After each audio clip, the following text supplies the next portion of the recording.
Let's do a deep clean of my Litter Robot 4. I've had it now for about a year, and I like to do a deep clean about once a month. Now, I will admit this time it has been a little bit longer than a month, so it really needs a good clean. Whenever I do a deep clean, I like to start completely brand new and get rid of all of the old litter. So I press the empty button on the top of the robot, and it empties everything inside. The light turns yellow once it's emptied, and then I press the power button to turn it off since I'm going to be taking it apart. There's indentations on both sides of the cover, so press those in and take the cover off. If you have the litter guard on the front of the robot, go ahead and take that off before trying to remove the globe, because as you can see, that was preventing me from being able to easily remove the globe and it went flying off. I like to take the globe outside whenever I deep clean it because one, it's really dirty, and two, I need the space to be able to really scrub it down. Once I have all of the gunk sprayed off of it, I soak it with a cleaner. Now this is the one by Whisker, the company that makes the litter robot, but any pet safe enzymatic cleaner will do. The key here is to let the cleaner set. You don't want to just spray it and wipe it down immediately.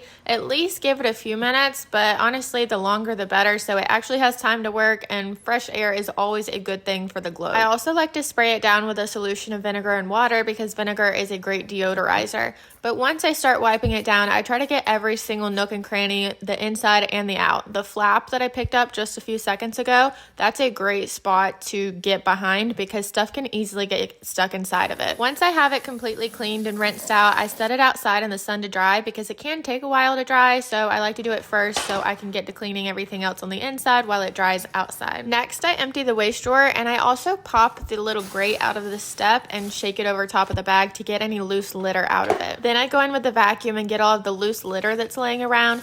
Most of this is probably a result of me overfilling the litter in between cleans when I maybe top off the litter when it needs just a little bit more. Regardless of how it got there though, it all needs to go away. So once I have everything vacuumed, then you guessed it, I'm gonna go in and wipe everything down. I don't directly spray any of these parts with cleaner. I just put enough on a paper towel to be able to get the job done. I think that the basis of cleaning the litter robot is just making sure everything is wiped down, especially all of the crevices where dirt and grime can build up. And if you keep up with occasionally taking it apart and wiping it down like this, you're gonna be set, because this is what I've been doing for almost a year, and our litter robot is in almost perfect condition. Make sure you replace that bag, get it tightly around all four corners, push down the middle. You want a lot of space for all your cat's business to be able to go. Slide the waste drawer back into place, and the next thing we're gonna tackle is this litter mat. This is also by Whisker, so it's made for the Litter Robot 4. I hate to say this, but while making this video, I just realized that on the side of the litter mat, there's a Velcro piece that opens it up. So needless to say, this thing was absolutely disgusting because I've only ever cleaned it from the top. This really grossed me out, but hey, now I know, and I'll be cleaning it regularly from here on out.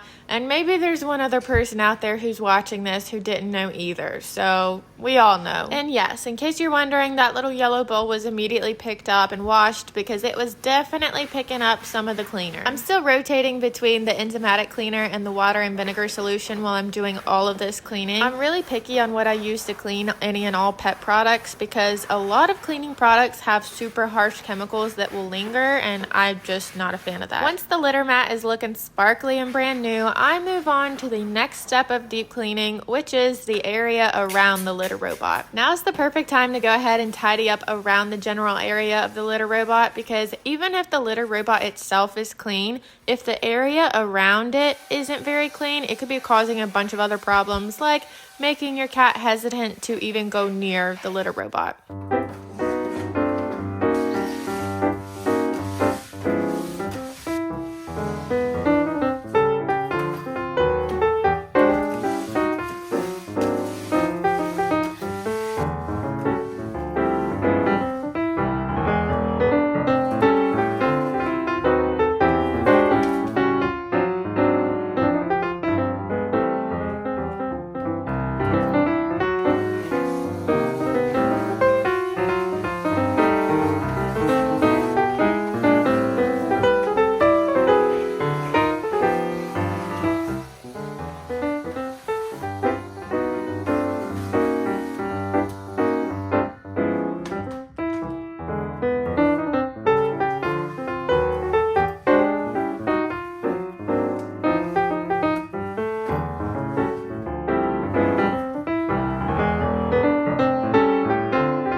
The next thing that needs to be cleaned is this litter guard that sits on the front of the robot. And this really needs a good wipe down every now and again, because if your cats are anything like mine, somehow, some way, they manage to get pee on the inside of it. I'm also wiping down both the inside and the outside of the cover, and by now, the litter robot is fairly dry, so I'm bringing it inside. As I was bringing it inside, I realized that I had completely forgotten about this filter that sits in the back of it.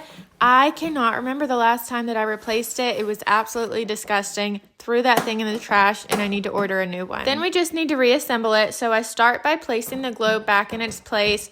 Remember, the hole and the handle are both going to be on top. If you look inside the globe at the back, the W on the gray lining should be perfectly horizontal. Once the globe's in place, you want to put the cover back on top. And I think this can be a bit hard to align, but just keep an eye on all the edges. And once it's in the right place, it should snap. You'll also know it's in the right place when you can lift the front of the cover and it sits securely on the hinge on the back. Okay, we're in the final stretch. We're almost done. So once everything's assembled back into its place, I like to wipe the front of it down because it can get a lot of dust, especially depending on what kind of litter you're using. I also think it's important to regularly clean that sensor on top that I just wiped, just to make sure that nothing's in the way and it's able to read clearly. Lastly, before refilling it with litter, make sure that the inside of the globe is completely dry. The last thing you want is to put litter into a wet or damp globe. Then we're going to reattach that litter guard to the front.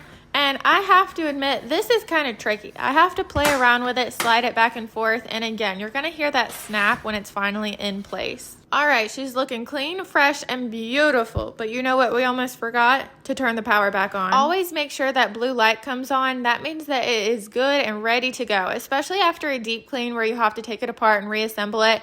If something is off, if the globe is off, if anything is off with it, it'll probably turn red, and it's not going to cycle when it's red. So make sure you check your app and see what the issue is, get that fixed, and then I like to run it after I do a deep clean just to make sure, because I do not want my cats using it and it building up and me not knowing about it. One of my cats jumped in pretty quickly after I cleaned it to use the bathroom, so that's what we're seeing turn around in the globe right now.